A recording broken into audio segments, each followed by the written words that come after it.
And I'm talking about the Echoplex for trolls over here, guys.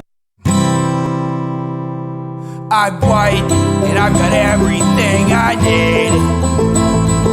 No one clutches their purses when they're in a room alone with me.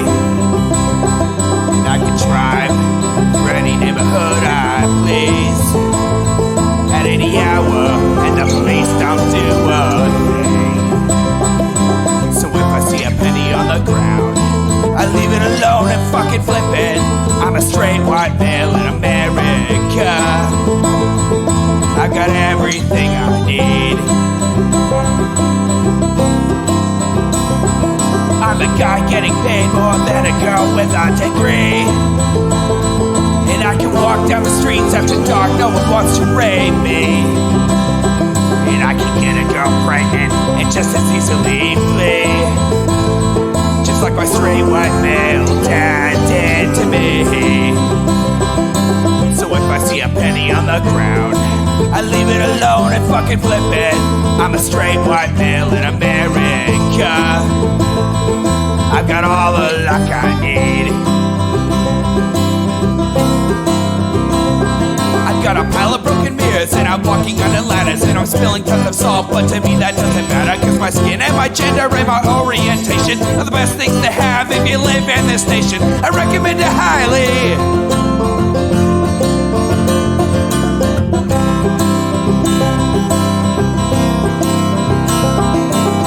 If I see a penny on the ground, I leave it alone and fucking flip it.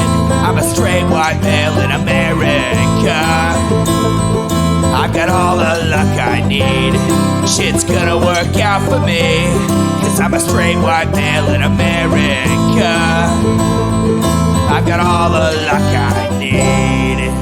Hey everybody, welcome to the Intellectual Dollar Tree. We do this show live every Wednesday at 7 p.m. Pacific and beyond into, wrong show. Anyway, we're in the new studio. Things are a little toasty in here, but quite good. We didn't miss a week of this show, so people listening on the podcast have no idea what we're talking about. Live viewers, thanks for your love and support. It pushed us through on this stream. Thanks to everybody who bought things on our Amazon wish list. Users in chat, you can hit bang wish in the chat to find out what's left on our Amazon wish list. But motherfucking somebody bought us a brand new computer. I'm not using it yet. Anyway, you can find me on Grindr, and I am Gay Dave. And we're going to get right to the content here. We are going back to Triggernometry this week. That's right, Triggernometry. They're going to talk about, it's the truth about the involuntarily celibate. And it's with some guy, I guess. I don't know. We'll see what's up.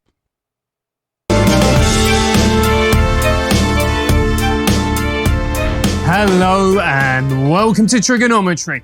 I'm Francis Foster. I'm Constantine Kissin. Non-Oliver. This is a show for you if you want honest conversations with fascinating people. Our brilliant guest today is a PhD researcher in the field of evolutionary psychology. Willem Costello, welcome to Triggernometry. Thanks for having me on. Happy to be here. It's really good to have you on, man.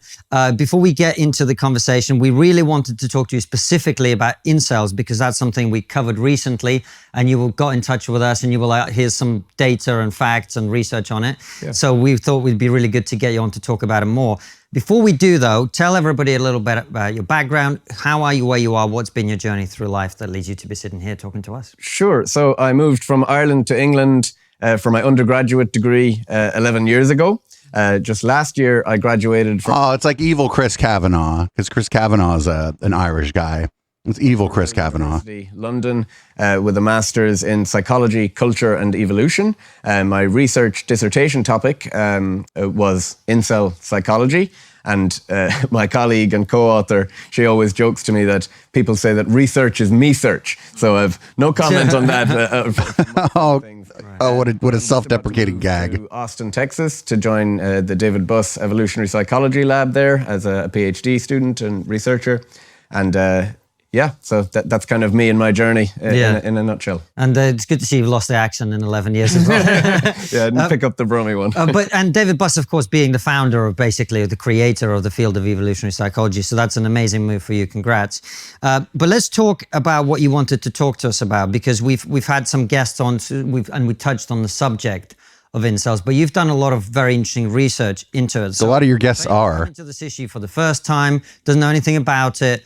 who are incels, how do you define them, etc.? Right. So incels are a kind of an online subculture community of men who form a strong sense of their identity around what they perceive as their inability to form sexual or romantic relationships. They believe in something called the black pill. Many incels believe in something called the black pill, which means they believe in jawlines too, like phrenology. Improve their romantic prospects, and that it's over for them in terms of competing on the mating market.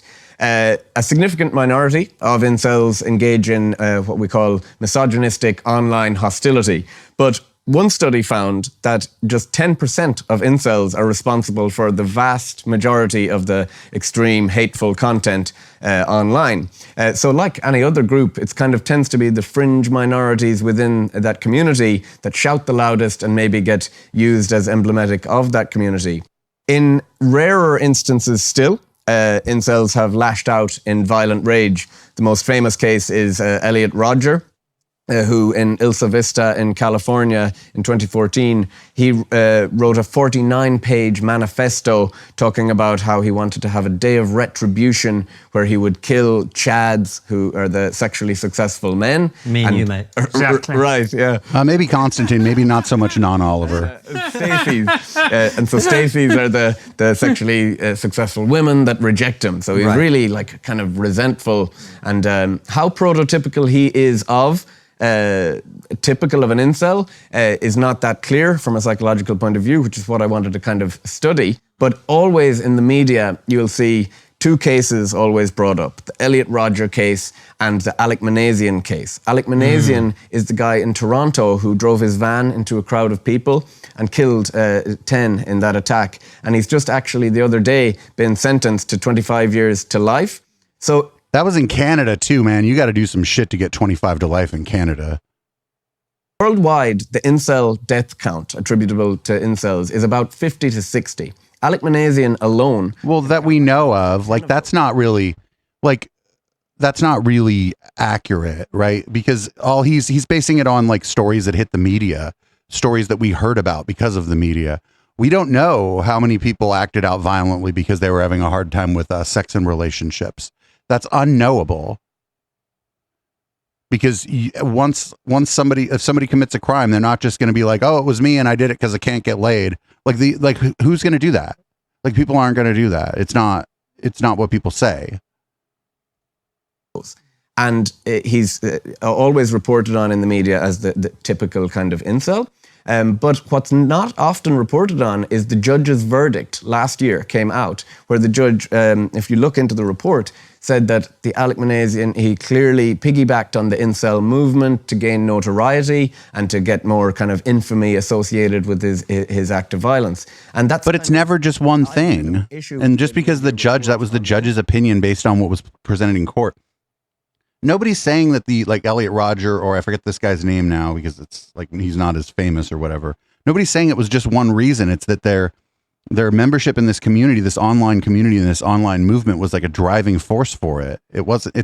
Nothing's ever just for one reason. Incel problem because by giving such a notoriety to these attackers, it could potentially inspire future spree killers. You know, I mean, if you were seeking to gain notoriety, you can get your YouTube videos splashed all over the news, and that goes directly against kind of media guidelines from anti-terrorism kind of organizations and male supremacist Particularly when you're organizations. dealing with people who are low status, who are seeking status, that would seem to be a very dangerous thing to be doing. Absolutely, yeah. So it's a dangerous game to play, and but yeah, beyond that, I just think it's very unfair to the wider kind of incel community, which would to kind of hold up the most extreme actions of an extreme minority within that community. Oh, great. Now do feminists or trans people as representative. We tend to rail against that attitude about other groups. For example, it's harmful to stereotype Muslims as terrorists based on the actions of an extreme minority. So those figures maybe might come as surprising to some people who kind of think, well, the vast majority of incels are misogynistic and potentially violent. William, I mean, they are part of the manosphere, and that's a generally like anti-feminist, misogynist, like community. Like Just because they're not all constantly posting about how they hate women or whatever doesn't mean that the community isn't like built around that idea. People, or these blokes, I should say. Well, yeah. I mean, my sexual and romantic relationships in my life have been some of the most enriching and experiences available to people. So for that to come, for it to happen, that incels form their identity, to have such psychological pain with the prospect of trying to form romantic relationships, that it forms their identity, I imagine that must be a significant kind of pain. And, you know, I just think it's a poorly understood topic, and we could do better to understand better the problems incels face. And so, like, not for nothing, there's a lot of men and women out there who have a hard time dating. Maybe they're introverts, maybe they have, you know, self-esteem issues and all this stuff.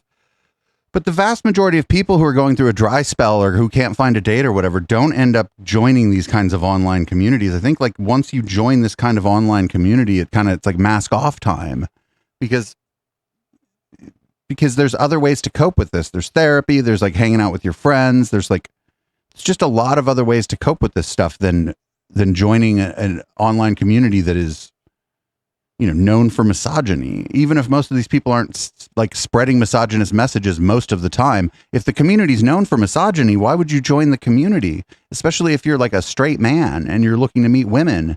Women aren't really going to like misogynists generally, or at least I hope not. I'm sure there's some out there. Represent in society, and that's why I set out to study them. And maybe I'm being judgmental here. How much of this is just a load of blokes just being incredibly self-pitying and going, poor me, poor me, poor me? Because look, like, even I wouldn't describe it that way, non-Oliver. I think there's a lot more going on than just self-pity. Like, lives where we've struggled to get a date, we've struggled to get a girlfriend. Is it really the answer to go online and then feel sorry for yourself, or am I being incredibly unsympathetic? Right. No, you're not wrong. And, you know, it's to be sexually successful, you have to kind of go through a lot of rejection, right? And it may be the case that incels are just very high on rejection sensitivity, and but it could be that just participating in the mating market causes them a lot more anxiety than the typical person. But I think you might be familiar that victimhood is in vogue these days, so particularly online. So I think incels as disenfranchised young men, rather than competing in an anxiety-inducing mating market, they said, I'll have a piece of that victimhood pie and form my identity largely online around this identity. So, and of course, you talk about it in some of your research, that there are certain criteria for, and a lot of studies have been done to show what percentage of incels do this and that, and the psychological traits that predispose people. So if we talk about the mainstream media coverage, I want to just come back to that for a second. One of the points you made is that in your research, for example, so the basic mainstream narrative is these are far-right, white nationalist, you know, chauvinistic, sexist, and no. The manosphere is like part of the funnel.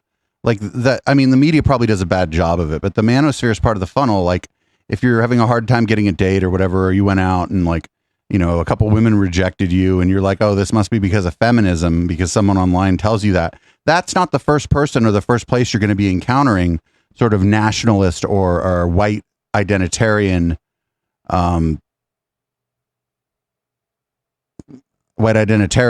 sort of stuff. That's not where you're going to find it first. That's just that's like the tip of the iceberg, kind of. There are some who are. But actually, some of the research you've done, you found that these are disproportionately ethnic minority people, actually, for example, right? Yeah. And also, I think you found that some of the stereotypes are true. Like half of incels live with their parents. So the basement-dwelling stereotype, you know, is fairly accurate. What are some of the other statistics that you can share with us about these groups? Sure. Yeah, and that was a significant finding that we had around the kind of, we wanted to confirm or dispel this idea that they're far-right white supremacist movement. So yeah, 36% of our sample of 151 male incels were of color, people of color. And it was a largely US and UK sample, so that is disproportionate. Fewer incels were white than we would expect by chance. Just to give you... Sorry to interrupt, William. By color, let's break it down. Do they come predominantly from one type of background? Is it like Black Caribbean, Black African, Pakistani, Bangladeshi, etc.? So there was, as I recall, a little disproportionately more on South Asian in our sample, but for this. But how did you get this? How did you collect the sample? Color together versus white, because the majority were white, given our sample was US and UK. But nothing overwhelming of one particular minority. Just, but incels are quite. The idea that they might be white supremacist and far right always struck me as a little bit odd, because incels are very concerned online with what they see as the racism of the mating market. So they think that dating is quite like, where did he pull this data from? Statistics that bear that true. So it seems a very unusual thing for a bunch of white supremacists to be concerned about racism in the dating market, right? So just to So I didn't know that, William. Can we just double? I'm like real curious about this guy's study now. Like how many people did he sample? How did he decide who to sample? Quickly, before I want to hear all the data as well. When you say they're concerned about racism, what do you mean? So they're highlighting what they see as the unfairness of the dating market in every sort of way they can see. But one of the ways is that they say, oh, it's quite racist. People's dating preferences are somewhat racist. So the idea that some races do particularly better in dating than others, it seems a strange thing. If you were a white supremacist, you would not have an issue with that, but they do. They're concerned about that. I hadn't heard that. Yeah. Anyway, please carry on. So for the levels of well-being that we wanted to investigate, so there's many reasons to think that incels commonly report that they struggle with their well-being and have mental health issues. Should be without saying. NHS instruments, the PHQ-9 to measure. Yeah, so this guy seems to have, he's saying our study, but like, wouldn't you think that he would also be pulling data from other studies if he's going to go on a show and talk about the phenomenon more broadly? I'm confused about his data. To measure anxiety, and 73% of incels in our sample versus 33% of non-incels could be clinically diagnosed as having severe or moderately severe depression. 67% of incels could have severe or moderate anxiety, based on NHS guidelines, versus 38% of non-incels, and 82% of incels in our sample said they had strongly considered suicide. We wanted to kind of investigate the political attitudes a little bit more, and it wasn't the main finding of our study, but we did ask one question about political attitudes, and 39% said they were right-leaning, 17% said they were centrist, and 45% said they were, roughly 45% said they were left-leaning. So not what we expected to find. How big was the sample size? Like, I gotta know, like, I guess I don't have time to look up this guy's study or whatever, but it's just one study, because the manosphere community is like pretty strongly anti-feminist, and that's like a right-wing position generally. And what the media kind of reports. But if you think about it, with incel rhetoric being quite based around redistribution of sexual access, it kind of maybe makes sense from an extreme left-wing point of view. Wait, redistribution of sexual access makes sense from an extreme left-wing point of view? I don't really know anybody. I mean, we joke around on Twitter, like, we're like, oh, the communists redistribute ass, but it's a joke, right? Like, nobody really thinks that your consent should be redistributed. I don't know any leftist who thinks that. And if they did, I would obviously vehemently disagree with them. About the kind of the stereotype of incels still living at home. And one might be tempted to think, okay, 50% of incels still living at home, but perhaps they're quite young. The typical incel is a young male, right? However, the average age for incels in my sample was 27. So you would expect, you wouldn't perhaps expect that 27-year-olds are still living. But if it's a fairly small sample size, a couple 40-year-olds throw the whole thing off, right? Now, it's become a lot more difficult to get on the housing market, particularly if you don't have a partner. You actually kind of need a dual earning household to get a mortgage pretty much these days. So it's a double whammy for incels to get circularly punished, because being neat, not engaged in education, employment or training, so 17% of incels versus 9% of non-incels are considered neat. And that would have a real impact on their dating prospects, because particularly for you got plenty of time to go on a date, don't you? Is a very important factor. What it sounds like when you're describing these men, and I'm actually getting more and more sympathy the more that we go through this interview, they just sound like blokes who've fallen through the cracks in society. Right. Yeah. It's just disenfranchised. But people fall through the cracks in society and don't join these online communities.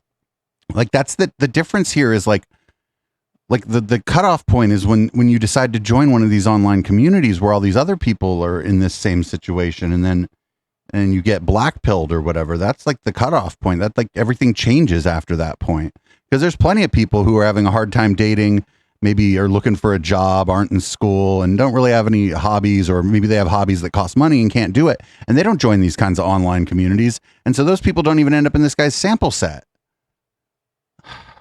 Young men. And unfortunately, historically, disenfranchised, sexless, unpartnered young men, a surplus of that demographic of people in a society has historically been very dangerous. In the evolution, That's what Jordan Peterson says too. Psychology literature, we call that young male syndrome. And they're typically the most prone to crime because they have elevated risk-taking and status-striving behaviors. So I recently heard it described as that they have a need for chaos, that they'd rather just tip the whole monopoly board of society over rather than participate in it, because they feel we don't have a stake in this society, and nothing gives a young man a stake in society more so than a partner. So And on that point, I don't know if a partner gives you a stake in society. I think like capital would give you what they're describing here as a stake in society, right? Whether or not you have a partner, if you and your partner are both poor, you don't really have a stake in society. And if you're single and you have a bunch of capital, you probably have a much bigger stake in society. has a large number of men who can't get married, basically. But also, the question I wanted to ask you is it a case of we've got more people in that position than we've ever had?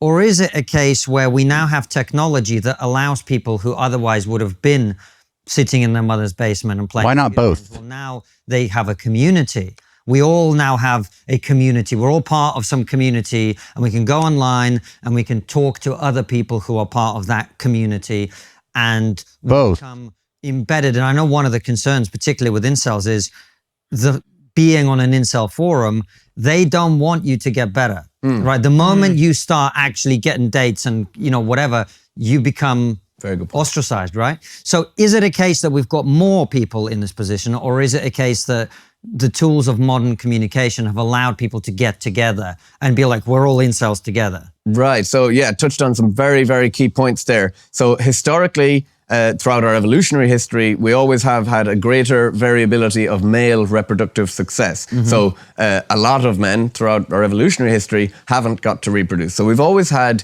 an incel problem. However, we had institutions to kind of deal with this kind of surplus population. You had monasteries. You had even, unfortunately, maybe an unpalatable idea is the idea of war and sending young men off on raids. Oh yeah, that's right. You remember when we used to have war, everybody? There's just no war anymore. Countries, they don't be doing war anymore. So now we got a bunch of dudes who can't get laid because there's no more war. What the fuck? The promise that they will be able to get a wife that way. So Mary Harrington, who No, you get dead. You get dead that way. Really interesting article on incels as the new Vikings. So Vikings historically would have been Vikings are hot. prototypical incels. Unpartnered. I mean, not really my type, but sent Vikings are hot. Vikings, war. they didn't have no trouble. Kind of cultural institutions aren't really available. Perhaps I think it's clear that's a good thing, but it does leave us with this surplus population. I think you're right that the online worlds have given all sorts of communities a chance to kind of galvanize around together, and that might make this particular group of incels unique in history, to be the first to consciously grapple with the fact that they may be, to some extent, an evolutionary dead end directly, which is, might really mess with someone's psyche. An evolutionary dead end, like that's like a very like individualistic way of thinking about evolution, right? Like, just because I don't reproduce, I'm now the evolutionary dead end. What about like my sister? She has a son. I have a nephew. So some version of fucking what I think of as my family line is going to continue. But like, I don't even care about that shit. I guess some people do. I don't know. Maybe it's because we're not like one of those families that does like a family tree and a genealogy and we know all our second cousins and all that shit. Maybe that stuff's more important to people with maybe closer extended families. Maybe it's just function of my parents having moved away, like far away from where their family came from. There's also the kind of modern features of the modern mating market that are evolutionarily mismatched with our ancestral mating market that maybe exacerbate problems there as well. So if you think about it, in our ancestral environment, you would have encountered perhaps a couple of dozen potential mates in a lifetime. So persistent sexual rejection would have been perceived as catastrophic. You know, if that got up and running, you potentially... Well, how persistent could it be if there's only 20 people to reject you? That's not quite the case now, but the rejection still hurts the same. And someone in the modern dating market with dating apps, big cities, transport around, could encounter more rejection in one day than would be possible in a lifetime in our ancestral environment. So for the psyche still remains the same, so that may compound any negative effects on the well-being. A couple of other evolutionary novel features of the modern mating market are the online way. It's a ubiquitous way to meet your partner now. I think 70% plus have people since 2017 have met their partner online. And that means that the competition you're up against is everybody in the wider vicinity, not just who's in your neighboring tribe. But you're able to cast a wider net. I think a lot of people have unrealistic expectations. I think that, and I don't think they're going to touch on this during this, but I think a lot of us probably, you know, to some extent, myself included, we just have unrealistic expectations. And I mean, whatever, I guess that's fine. And then the numbers game just gets harder and harder, right? I forget who said it, and it's a little like uncouth or whatever, but if you're not willing to date someone as terrible as yourself, then you're going to have a problem. And I think that's a lot of what's going on here. It's just the whole world is against you. And the way that works negatively is that for an incel, a woman of maybe similar, what we would say is similar mate value, what she might be able to meet a guy of higher mate value online, and he will be willing to have a sexual experience with her maybe once or twice, but not commit to long term. But she gets the idea, that's my level, and that's what I want now, and I'm going to keep chasing that. And perhaps you'd say, well, why shouldn't she? But it may also be an uncomfortable truth that we have to wrestle with, that for most of our recent history, women had been settling with guys that they really weren't that keen on, but just out of strict monogamy norms and strict economic necessity, they kind of had to. Now that women are beginning to outpace men in education, certainly, and up until the age of 30 economically, they're kind of, there's a mismatch of highly educated and selective women versus...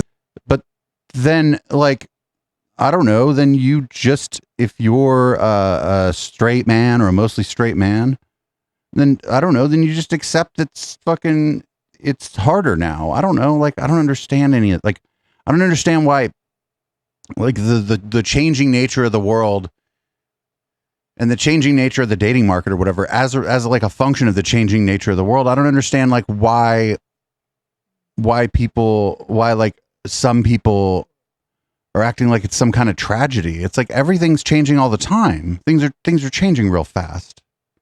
That's the nature of the world.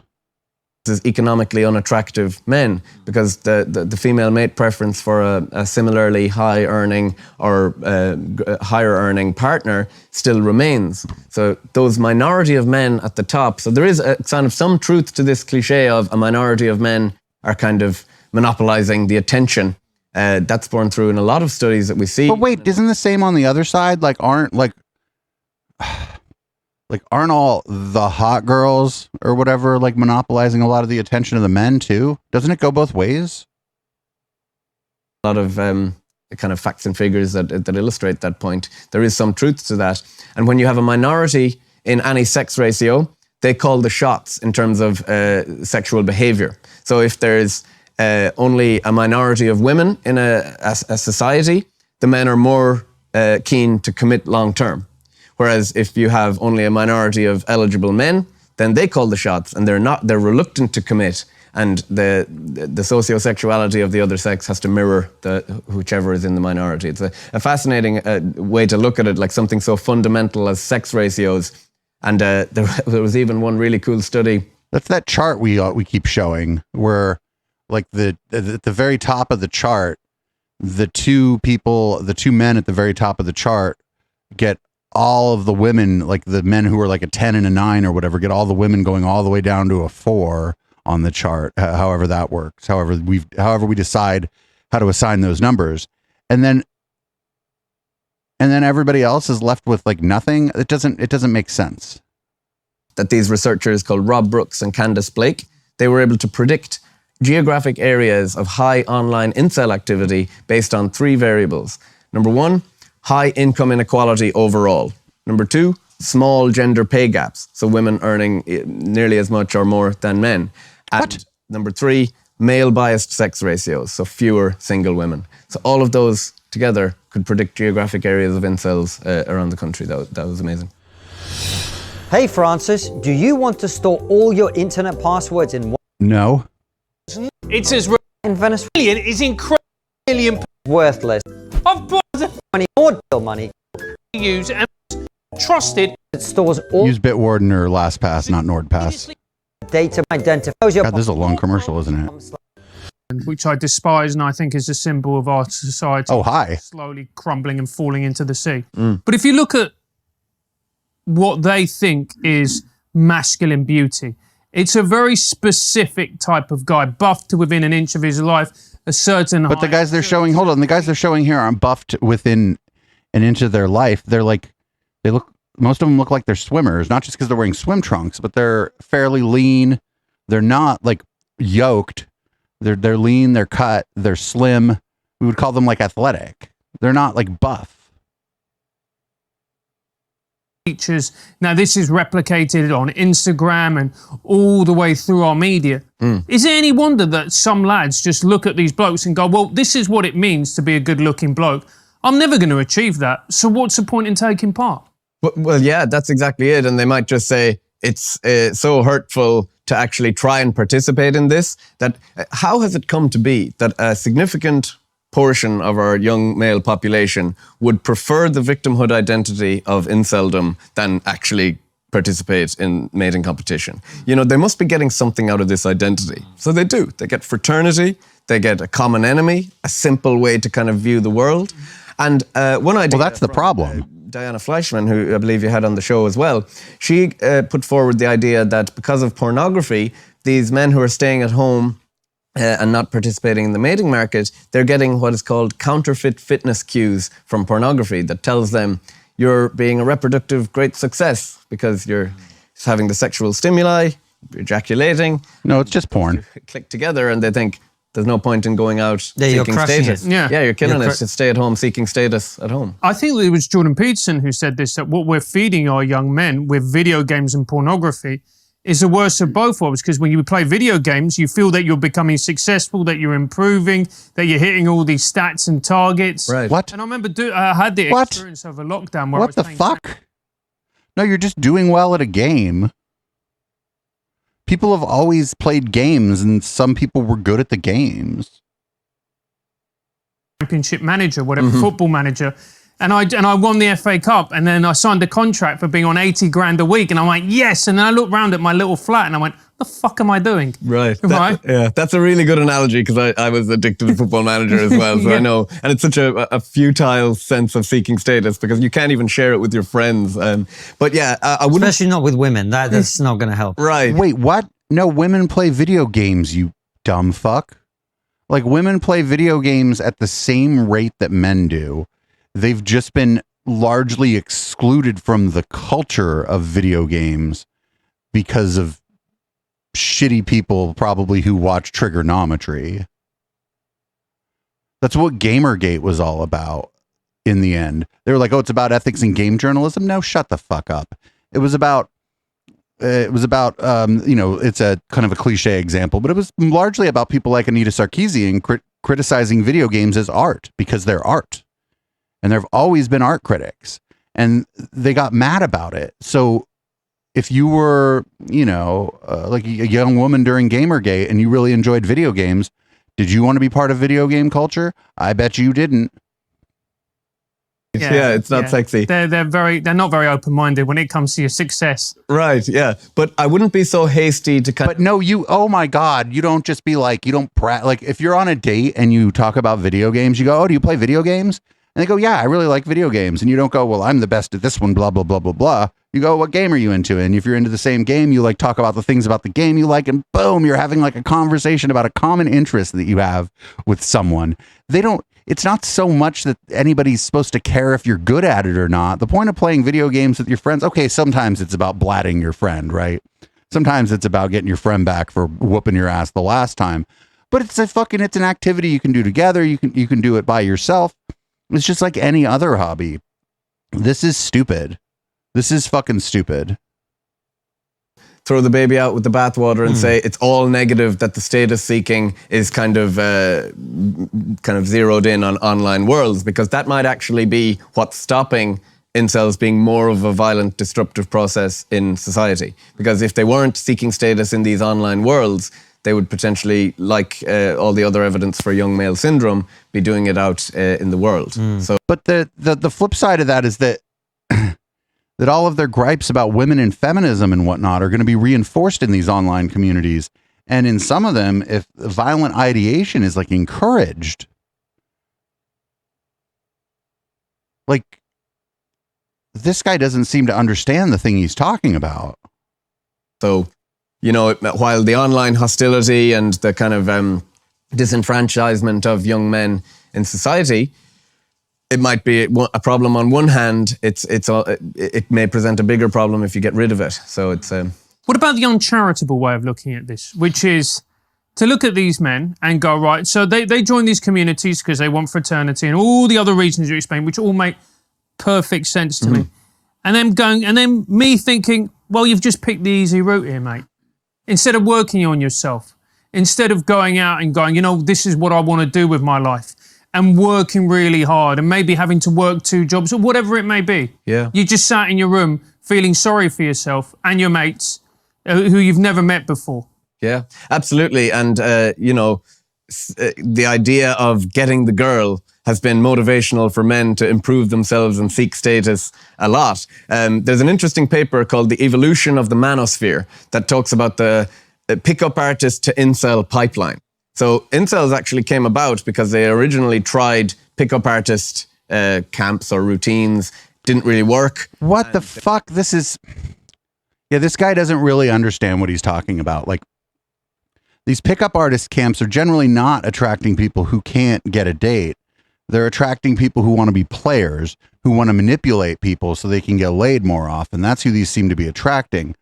It's not attracting people who can't get a date in the first place. At least I don't imagine it is.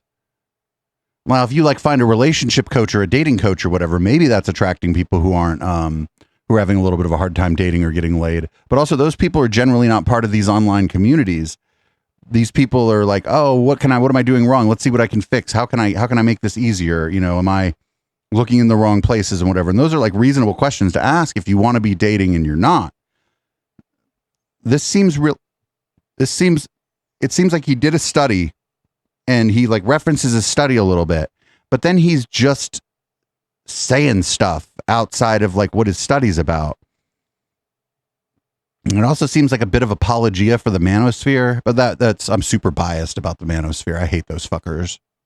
They said, oh, I've tried to gamify this system. It didn't work. I must be incel. And they just hunkered down into the victimhood of that identity then. No. He's missing a step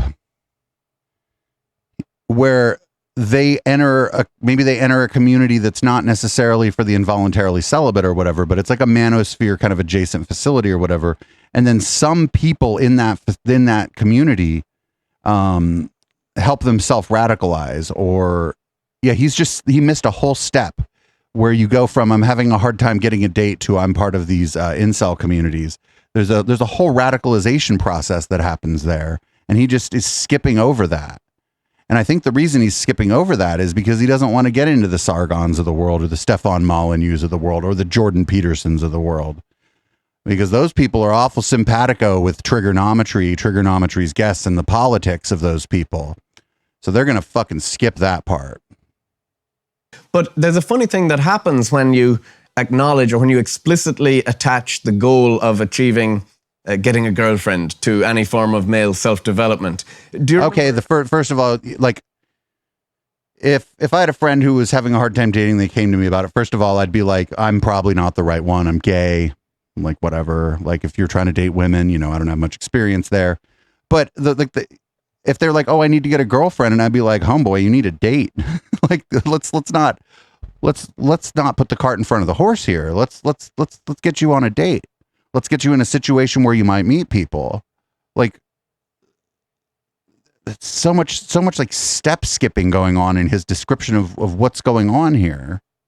A couple of years ago, Barack Obama, when he wrote his autobiography, and he wrote a couple of chapters on it about in college, he started reading certain books to impress girls. And I think that resonates with a lot of men of, you know, you'd try any trick to kind of, it's a real motivator to go and improve yourself. But Barack Obama was like lambasted in the media for, oh, how misogynistic, you know, he's doing all these manipulative tactics to try and get particular girls. Like he was saying, I read this Marxist literature to impress one girl, read this other literature to impress another one. But I mean, he's just being honest about himself as a young man. And also, if you like, I don't know, if you like somebody and then they're into a certain book and then you read the book, maybe the book's good and maybe you don't get the date or whatever, but you read the book and then the book's good.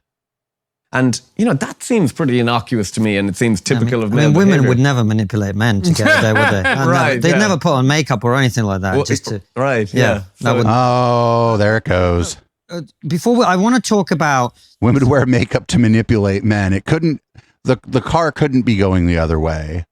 Right? The car could never be going the other way. It couldn't be that women are expected to wear makeup, even in the workplace, as a famous Jordan Peterson interview said, but they're expected to wear that stuff in the workplace because we talked about this on the Sunday show when that famous Jordan Peterson clip dropped, where it's like women kind of have to walk this fine line in the workplace. And if you watch, remember that show Mad Men, it shines a light on that in a very explicit way, where if your skirt's too long and you're just kind of wearing a sweater or whatever, you look frumpy and then people maybe talk about you. But then if your skirt's too short and maybe your the V on your shirt's a little too low and your lipstick's a little too red and you got a little too much eyeliner on, well, maybe they say something a little different about you. So women in a professional environment, even to this day, in a lot of places, they got to walk this fine line with how they present themselves in the office. And that's fucked up. And I don't think they're manipulating anybody by trying to walk that fine line. I think that car is going the other way. Some of the pathways out, because I think it's important. And I know that there'll be people who come across this video on the internet who are incels. And so I want to talk about some of the potential pathways to success out of it, because I think this is the thing that I think people don't realize is there's a difference between men and women. And one of the differences between men and women is that women can victim their way out of problems sometimes. Wait, what? That's not going to work. What the fuck does that mean? How do you victim your way out of a problem? Maybe you were the victim of somebody. Maybe somebody victimized you. And what you have isn't a problem. What you have is you were a victim of something. I mean, I guess that's a problem, but calling it a problem seems like the wrong wording to use. For men. You're not going to victim yourself out. No one's going to give you shit for being a victim when you're a guy. And fair, unfair, right, wrong, I don't care. That's how it is. Yeah. Right? Wait, you're what? You're going to have to dig your way out. No, there's men who like drama queen and get what they want by drama queening too. Jordan Peterson, for example. Yourself. So I want to talk about that. Sure. But before that, how does one become an incel? Is it something that you think is a genetic predisposition? Is What? it part of you get mentally unwell, you may be a bit depressed, maybe this happens, that happens. Like I can tell you how most people end up there. It's pretty simple. Faraday Speaks talked a little on it, although he didn't end up in that community. He ended up in a far right community. But you're, like they were saying, you're not working, or maybe you have a shitty job, or maybe your job isn't really shitty, but you hate it. Maybe you're not in school. Maybe you're in school, but you're not doing so well, or you're not interested in it. Your old hobbies don't really do it for you anymore, or maybe your income is such that you can't really participate in your old hobbies anymore. And then you enter a community that isn't necessarily an incel community, but it is like an anti-feminist community or somewhere in sort of that manosphere thing. Maybe you find Jordan Peterson, and that's like the top of the funnel. It's like, and as you go further and further down that funnel, your views on men and women and relationships become more and more radical until you end up on a 4chan board for the involuntarily celibate because someone else told you there's a lot of guys like you there. This guy's asking if it's genetic. Get out of here. Pathway. Yeah, so I'd be very reluctant to kind of pathologize inceldom as like any sort of genetic thing. You know, just for any amount of reasons, someone could have enough difficulty in the dating arena and enough psychological problems that it causes them enough psychological distress that this becomes their identity. I think that's all there is to it. It's not like, it's not a disease or anything like that. It's I just wasn't saying that, but yeah. people are genetically predisposed to all sorts of things, good and bad, right? Certainly, yeah. But I'd be very surprised if there was one, maybe some kind of genetic disposition for low mating effort and more reluctance to try in the mating arena. But I think it's more a kind of like a subculture phenomenon that plays into kind of psychological issues that people are experiencing. Yeah, really important. And I'm kind of hammering this home here.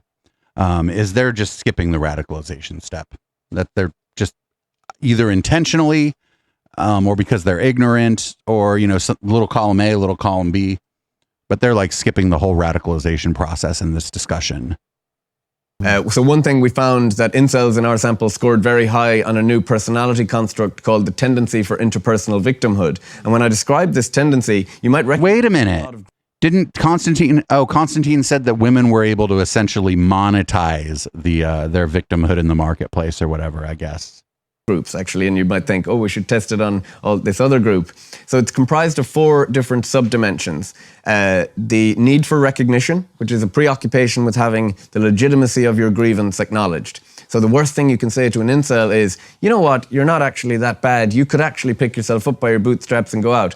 They really hate that. They're like, no. That's what I'm about to fucking say. Right, yeah. And Constantine has jokes. Anytime he spoke about incels, you know, what you might expect or what some media might expect Jordan Peterson to say about them, it was way off. He said, I won't do a Jordan Peterson impression. Oh, come on, dude. He said basically, oh, incels, if you say that all women don't want you, then they're right. They're not wrong. All the women in the world that don't want you can't be wrong. You need to, and like he's the ultimate guy for self-development, right? If he can't save the incels, and no one can. But that was his kind of take on it. But that's his take for everything, is that like his take for everything is like, clean your room, bucko. You need to fix this yourself, bucko.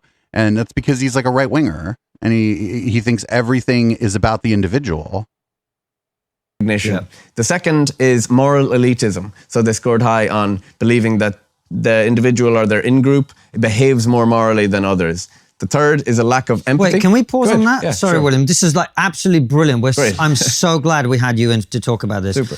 When you talk about this second point, can you expand on that a little bit? So that was the moral elitism? Yeah, like in what way do incels think they're morally superior to the rest of us? Right, so they might maybe categorize female mate preferences or our kind of mating behavior as quite superficial and shallow. Right. Like there'll be like women like money and tall guys, even though I'm a really nice guy on the inside. Right. That guy's an idiot. And you can make the argument, Yeah, sure. particularly if you're a short man, you can make the argument for that being the preference for height being quite arbitrary and shallow and superficial. But you know, it doesn't serve me very well to hunker down into that argument. You got to go on the compensation game real hard.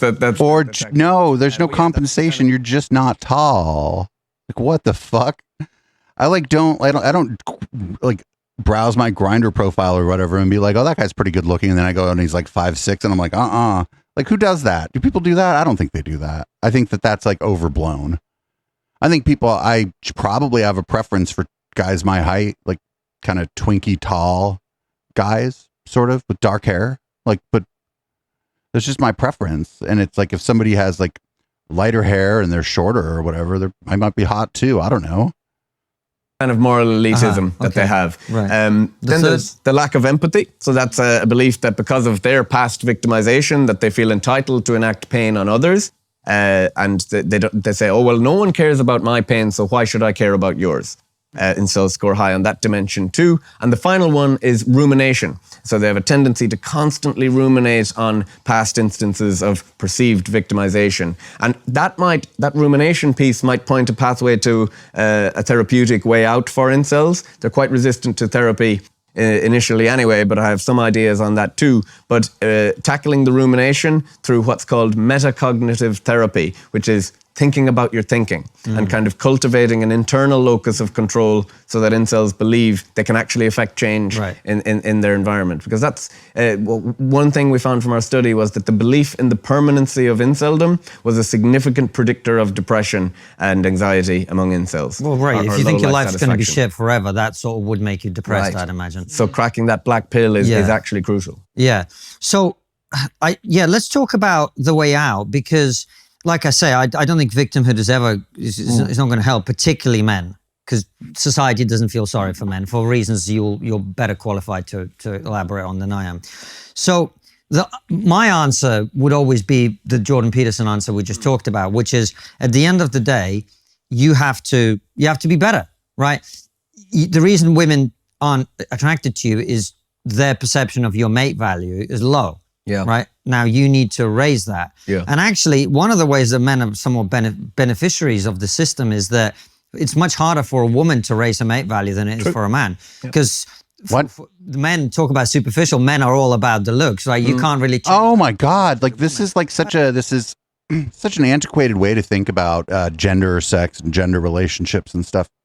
It's not true. It's not true. There's a lot of women out there who they want their man to be hot.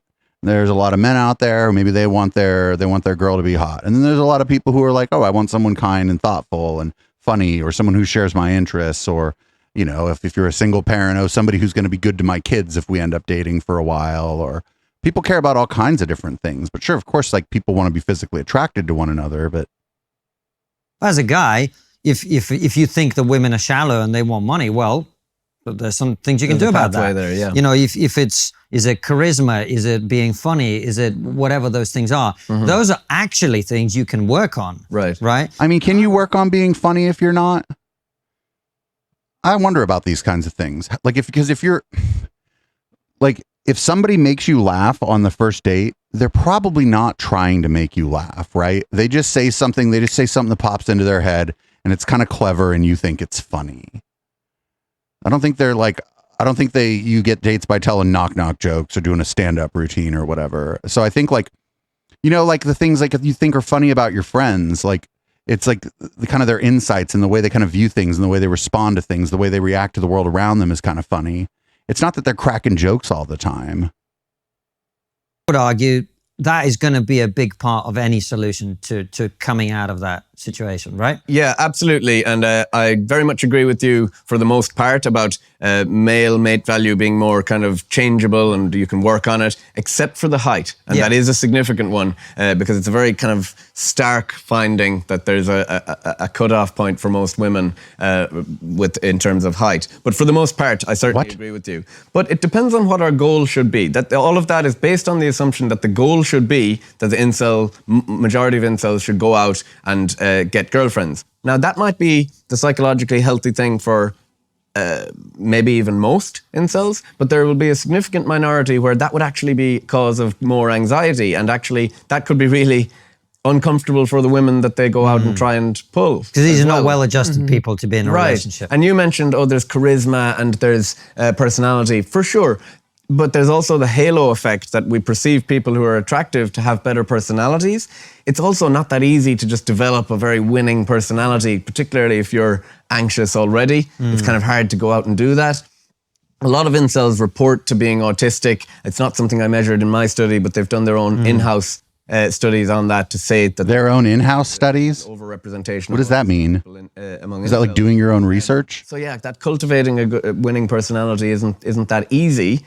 But see, this is what people like. You're not allowed to say this in modern society, but things like anxiety, for the most part, they're not without cause. Like when I was 18 years old, I remember that it was the first time I went to get a job. I'd go to the student employment office at my university and I would be sweating buckets because I was so anxious. I didn't know what to do. I felt uncomfortable. I thought they'd judge me for not having any, like all of that, right? But that's like, okay, so there's a big difference between having like generalized anxiety and then having anxiety about something that's about to happen or not happen. Those are not the same thing. Is very often simply a symptom of the fact that you're not prepared for the situation that you're putting yourself. And everything you want in life lies at the other end of a journey of a lot of anxiety. Yeah. That's just life, Absolutely. right? And so you're not going to get anywhere if being anxious is stopping you from doing stuff. And the only way you get less anxious is by doing stuff that makes you anxious. That's been my experience. Yeah, and you tap into something there actually, and to be sexually successful with women, you have to really love women and really want it, right? And well, I mean, you have to like be interested in women to be, okay, good job, thanks. out there through all the pain and rejection and come out the other side, right? Maybe it's just, maybe there's an element where it's just not that, it's not worth the pain for incels now. Perhaps it's linked to pornography, meeting those sexual needs at home at an easier level. But that's perhaps only going to get worse if you think of virtual reality, pornography, sex robots, things like that are going to exacerbate that problem a little bit more. So you tell me then, what are the answers? How do the majority of incels, let's say, who maybe can function in a relationship well, right? How do they get to where they want? Because the thing is, underneath all the depression, the anxiety, and all the hatred and all the bullshit, these are just young men who want to have a girlfriend, right? Right. And there's nothing wrong with that. That's a beautiful thing to aspire to. So wanting to have a girlfriend is a beautiful thing. There is the issue of which direction is the causality. Are they depressed because they can't get girlfriends, or can they not get girlfriends because they're depressed and anxious? But it's a chicken and egg thing, dude. Come on. Bi-directional, that one affects the other, and kind of it's cyclical. There is a lot you can do to improve your mating intelligence. You can, and like, the figures I pointed to about being neat and still living at home, those are fundamental things that I think would be improvable. A lot of the time with young men, particularly to young incels, I know they would think it's patronizing when I advise them on this, but just even waiting until you're 30 rather than 20 is such a game changer for men in terms of, because women typically don't really like to go out with men that were much younger than them. So when you're 20, right, but when you're 20, there are fucking women who are 20 or 19 or 21 or 18 or 22. There are women in your age cohort. What is he talking about? Potentially even interested in you is really small. It's like really close to your age. But as you get up to around 30, the women who are approaching 40 are interested in you, and the women who are closer to 20 are potentially interested in you too. So just a sheer age. Oh, we're flying pretty close to the sun here, buddy. Accrue more status as you get older. You achieve more in life and have more to show, get a bit more experience socially. So yeah, I think there is a lot just fundamentally on their socioeconomic status that we could do. But the incels would probably say, yes, okay, I hear you, I need to improve. But what they're really railing against is the sudden unfairness of it compared to, let's say, the 1950s, where pretty much every man was guaranteed to get a job and to get a wife. How do we know that? We don't know that. This guy's like, it's this romanticized version of the past. They're like, we don't know. We're maybe the same proportion of men in the 50s were without a partner. Like we called women, like back then, they were like spinsters. And so there had to be men without partners too. And not for nothing, there were probably a lot of, probably some gay men out there who couldn't come out, who were without a partner. But we weren't collecting this kind of data in the 50s. At least I don't think we were, not to my knowledge. They see that that's suddenly culturally been taken away from them really suddenly. And we haven't started rewarding different things. So we've done a great job of bringing women into the workplace. We haven't done a great job of bringing men into the home, or that even being considered sexy. Maybe we could do both things. Maybe we could try and improve the socioeconomic status of young men on one hand, and maybe we could also start rewarding things like stay-at-home father and things like that. But one study pointed to women's mate preferences that just 5% said that they desired a relationship where they work full-time and men work part-time or not at all. That's just 5%. This is what I was going to say, man. As an evolutionary psychologist, Yeah. do you think that's ever going to happen, though? Because I'm not sure we're wired that way, are we? It's not, it doesn't seem to be, it hasn't been the tendency. That we're not wired that way, or is it that societal expectations over the generations have made that something we don't do? What do you mean wired that way? Most places, but it's a very unique, evolutionary, novel time. And what mate preferences are really sensitive to is what we reward culturally, what Right. we assign status to. So you can assign status about anything. Actually, that's a bit of advice I'd give to incels. Create your own status game. Find your little niche. Because I'm never going to be a great mating success if I go to the nightclub and try to pull the Love Island gym bunny, right? But like, there's all kind of people at the nightclub. What nightclub is this guy going to? I just, maybe my view on this is a little bit different. Because if I'm like going to the club to try to meet somebody, I'm going to a gay club. And there's all kind of people there. There's like kind of fucking burned out middle-aged queens like myself. There's guys older than myself up into their 70s there. There's like twinkie guys. There's like all kind of different people there. And it's like a mix of all these different kind of people. And I think maybe it's just because culturally, until fairly recently, gay people have been kind of pushed aside from mainstream culture. So maybe like gay culture has sort of rejects some of those norms anyway. But like when you go to the club, there's women there other than the hottest woman at the club, dude. You could go talk to any woman at the club, or you go try to. This guy's never been to the club. This guy's never been like, or I'm sorry, he's one of these. His hands never go above his shoulders, right? Not going to happen. They want a different type of guy. But if I'm at a debate festival or something like that, and intellectually stimulating kind of environment, There's gonna be dude. Good luck finding a girlfriend at a debate festival. Come on, dude. I might blow someone's hair back. You know, that's my kind of arena. So you really have to, and there's any amount of status domains now. So I would encourage incels to kind of find a smaller niche, because proximity alone breeds kind of intimacy as well, you know. But that's another thing that often people used to meet their partner at work, and that's problematic now suddenly. No, it's not. It's a problem if you're their boss. It seems a bit of a kind of a not well thought out idea to just say suddenly you shouldn't do that at all. I'm thinking of my former colleague. She used to really want to meet someone, and she wouldn't go online. She wouldn't go on the online dating apps. And I said, where are you going to meet someone? You leave the office at 5, you get on the train, and then you're home to sleep, and then you're back in the office again. If you're not going to meet someone at the office, Have you heard of The Weekend? someone on the train and you won't go on the apps? What if you meet somebody on the train? That's like, I'm sorry, meeting somebody like on the underground or whatever is a meet cute, right? Like if I met somebody on light rail and then we ended up dating, that would be a meet cute. It's like she's really... That's the only thing I think is bad about dating apps. I think is that the meet cute is a lot harder to achieve. So you don't have like as cool a story.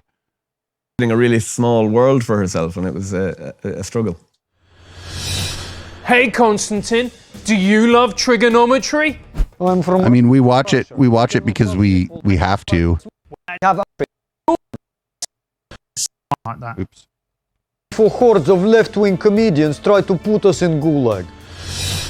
What advice would you give if you see a friend or a little brother or maybe your son start progressing down this path, and you can see spending more and more time online, maybe saying things that start ringing alarm bells in your head? How do you help someone like that? Yeah, I think it is about kind of cultivating a meaning in young people's lives beyond just this kind of online identity. You know, get them more active, doing more things, hobbies. In my previous professional background, I worked as a careers advisor, and we have a kind of a big problem in schools where young people are just doing less stuff. It's like, you know, in my class, if you asked people what your hobbies were, they had all sorts of different hobbies, or they were going different places, or out and about, engaging with the world. Whereas now it's kind of, I don't do anything. I'm just gaming or I'm online. I don't want to kind of really villainize gaming or anything like that. No, I'm a massive gamer. I love games. And it can be but in my time, Constantine's like the gaming is the only place I can still call people the N-word. I used to be when I had time. Yeah. right. But it used to be kind of more community based, right? Where you gather around and you play Nintendo 64 against each other. Now it seems to be a very chat. Somebody in chat has a good point here. It might be socioeconomic that hobbies actually cost money. So like, if you want to, let's say I wanted to take up skiing. I was like, oh, that's an interesting thing I could take up and I might meet some interesting people. Oh, wait a minute. How much are skis? How much does it cost to get to Tahoe? Wait, how much is lodging there? How much is a lift pass? Like, hobbies cost money. Like doing this, now we're actually making more money than we're spending on this, but this cost money to put together, like this whole thing. Like, you have to have a computer, you have to have a microphone, you have to have a place to sit, you have to have a fancy backdrop. No, you don't have to have the fancy backdrop, but you have to have things to engage in most hobbies, and so they're not free. Bicycling is one of the things I like to bicycle, and it's if you're going to ride all the time, you're probably going to spend $800, $1,000 on your bike, but then you're going to keep it for 5 years. So it's actually a cheap hobby. Running's a cheap hobby. You buy even $100 pair of running shoes. Okay. But those are kind of solitary, hobbies. Maybe not so much with biking. You can go biking with your friends and whatnot. Skateboarding for a 16-year-old, skateboarding is kind of an expensive hobby unless your parents are buying all the stuff. So like, a lot of the problem with not having hobbies is socioeconomic.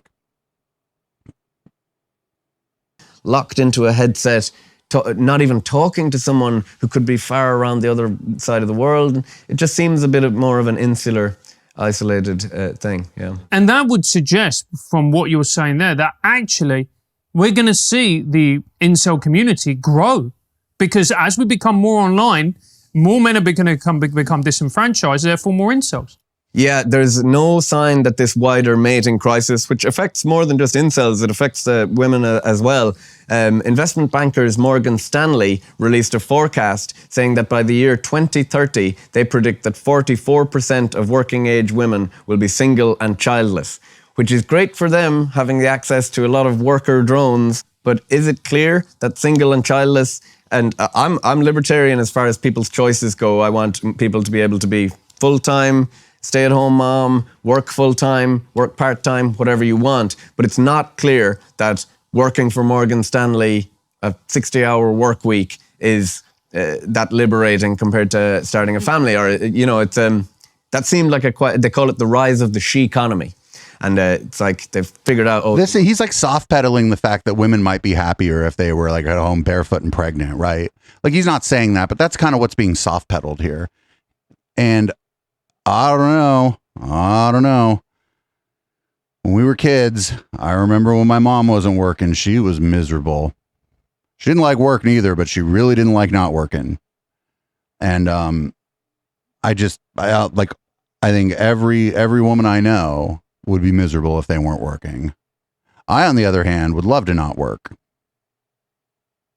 Workplace now, women are really killing it in the workplace. We have access to them. So that's it's a kind of a stark prediction. But, and how much of this, again, this is going to be a controversial question, how much of this is actually, there's some women out there who've got unrealistic expectations. We just touched on it. Wait a minute, don't a lot of people who can't get a date, isn't a lot of the reason for that going to be unrealistic expectations no matter who you are? Because like I said, a friend of mine said, you can always find a date if you're willing to date someone as terrible as you are. And I mean, it's kind of a fucking terrible thing to say, but it's true. If you're willing to date someone who's just as bad as you are, then you'll always be able to find a date. And I think people always want to date somebody better than them. I think my last boyfriend was better than me, a better person, more kind person than I am, probably a little smarter than I am, better looking than I am. But I think he probably thought those things about me too. So it's like, but not everybody gets that opportunity even once in their life, much less like, not even once temporarily, much less like on a permanent basis. And so I think a lot of people are going to suffer from unrealistic expectations, and they're like focusing on the women having unrealistic expectations here. And that's kind of crazy because the community they're talking about is certainly suffering from unrealistic expectations.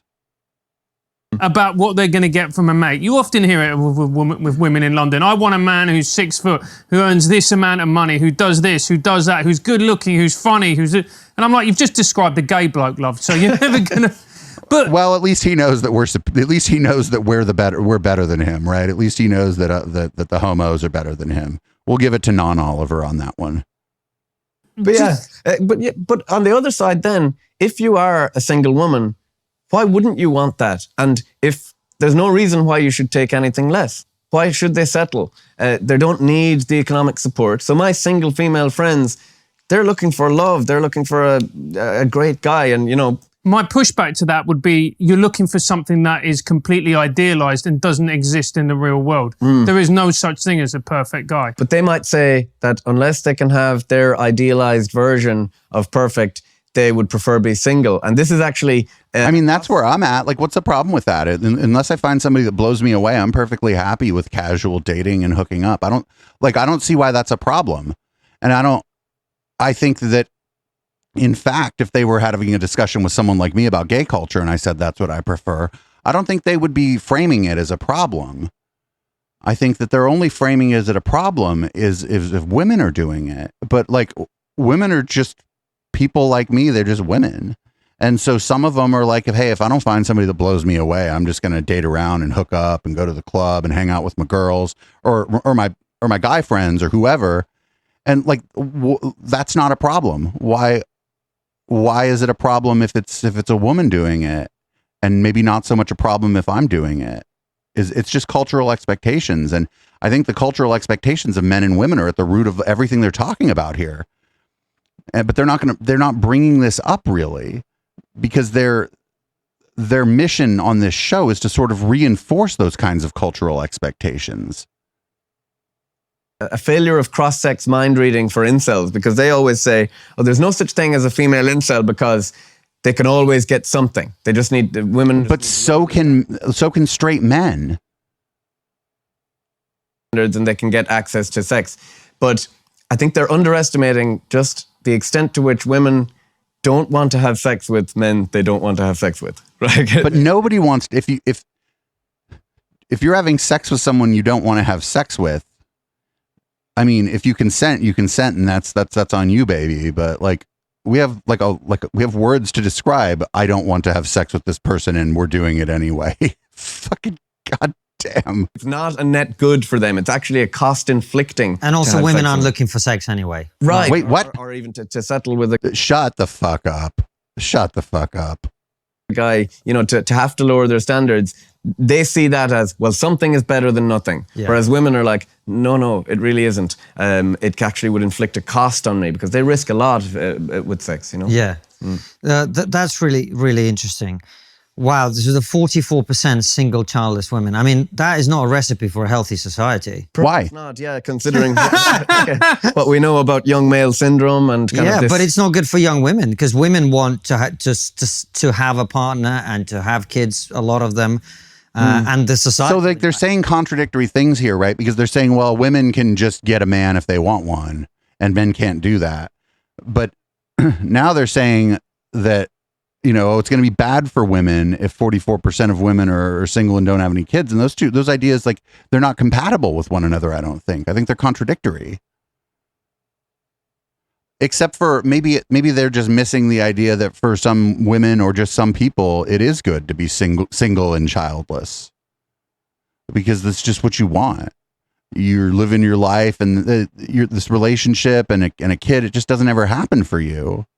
And you're happy, you're well adjusted, you have friends and hobbies, and maybe you're dating casually, maybe you're hooking up, and maybe that's just what some people want. Sure, I guess you don't end up with someone to grow old with, but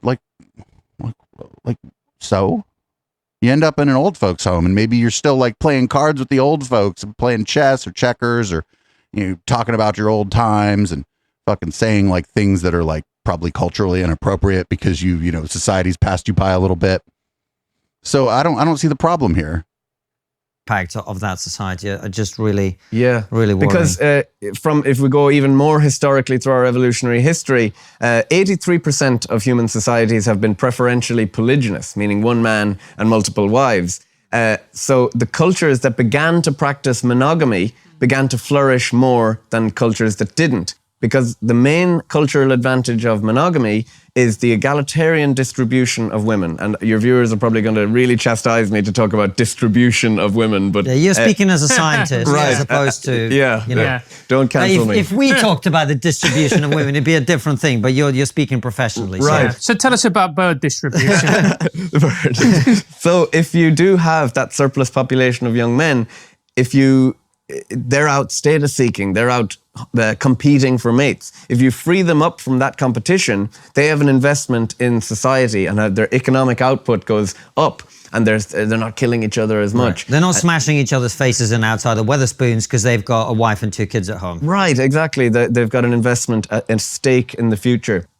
But it's funny because there was an anthropologist called Helen Fisher who works with Match.com on their kind of relationship scientist stuff. She asked I can't remember what culture it was, but it was a polygynous culture.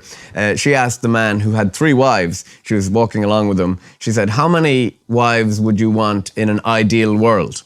And he had 3, and he just paused and leaned in close and said, "None." Because in polygynous marriages, the sister wives fight a lot. They poison each other's children. It's no picnic. They poison each other's children? Cultural norm. And I'm all for freedom and for people to... Wait a minute, what the fuck? choice Hold on, we of got to how they stop want for a to second live here. their life and- They poison each like. So he's talking about like societies where polyamory is either enforced. Maybe it's not polyamory if it's enforced. He's talking about polygamous societies. Is there an epidemic of what he called sister wives poisoning the other wives' children? That seems like a pretty tall claim that he would have to like tell us like why he thinks that or where he heard that from. Relationship structure, remain single, be polyamorous, whatever it is you want to do. That's my sensibility on it. But it is an absolute finding that a strong cultural norm of monogamy has led cultures to flourish for that very reason. And do you think another part of the problem as well is that, like you intimated, our society, we've become more feminized. We've become more feminized. We've become, certainly the education system has. What does he mean when he says feminized? We don't do the same with masculinity. We talk about toxic masculinity. So a lot of the time you go online, it does feel like, in many ways, quite an anti-masculine space. Yeah, and something I'd add to that is what I would call the obligation for success. So we've done a great job of egalitarianism of a woman could leave school or a girl could leave school and say, I'm going to be a stay-at-home mom, I'm going to work part-time, or I'm going to work full-time.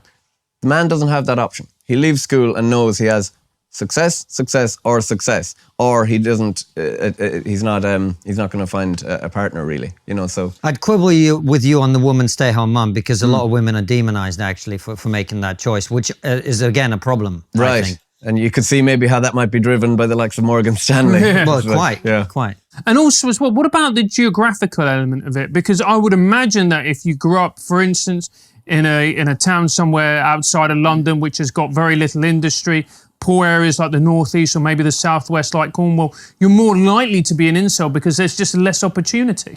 Yeah, absolutely. And that's what the researchers found, that they could predict the geographic areas based on high income inequality. So just that overall, and the lower gender pay gaps. So Although I'd imagine actually London would be much more likely to be somewhere that meets those standards, wouldn't it? Perhaps. Higher income inequality. overall, perhaps, yeah. Yeah. And what you might see there in London is more of that status striving, seeking behaviour. You've got knife crime, where forming Knife a crime? gang or getting Yeah, involved in gang violence might be actually. That's a status seeking behavior. You know what women want? A guy who does knife crime. A strategy to achieve enough status in your little arena. If you have no economic chance, you might as well take your chance on gang violence. Yeah. And let me ask you, this is unrelated, but you brought it up in terms of monogamy. How natural is that to human beings? Right. So I actually gave a talk on the evolution of monogamy. And The answer is that we kind of have evolved psychology for both. Infidelity exists in every culture in the world, even in those punishable by death. But we also have pair bonding psychology. There's a lot about our biology that points to us being more naturally kind of monogamous, or at least pair bonding. But humans have always kind of serially mated. They mate, they leave their mate, they form another mateship. It's not like Casual dating. monogamy always. And without the cultural norm, you tend to maybe veer more towards polygyny. But like I was saying, we're very sensitive to those cultural cues. So if literally that's what happened. You had agriculture came around and you got stark inequality of mating success. So people were able to, for the first time, stockpile resources and get massive income inequality. And they monopolized the mating opportunities too.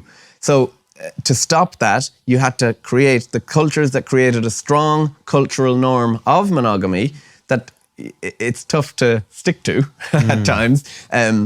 But if there's a strong cultural norm, people will strive to stick to it. And that leads cultures to flourish. So with that kind in of mind both. then, and the stuff that we've been talking about today with the dating apps, with the fact that a large number of men are excluded from that, or certainly feel excluded, are we sort of heading towards a direction where there's less monogamy and the elite quote unquote men at the top are hoovering up more than one woman at a time and playing that field for longer, and maybe you start to see cultural movements where you're going, well, if a man can afford to blah, blah, blah, then why shouldn't he have 3 wives? Do you know what I mean? Yeah, that would be, I mean, it's radical to kind of think of it, but it's not. But it seems the direction we're going in just on the foundational data. Because some of the data shows that the mating pattern is kind of like effective polygyny. So one Right. statistic about that is, compared to 2002, men in 2013 had similar number of mates overall. But what they showed was the top 20% had a huge, 25% increase in the number of mates. And the top 5% of men had a massive 38% increase. So it was really, really dramatic, this big skew.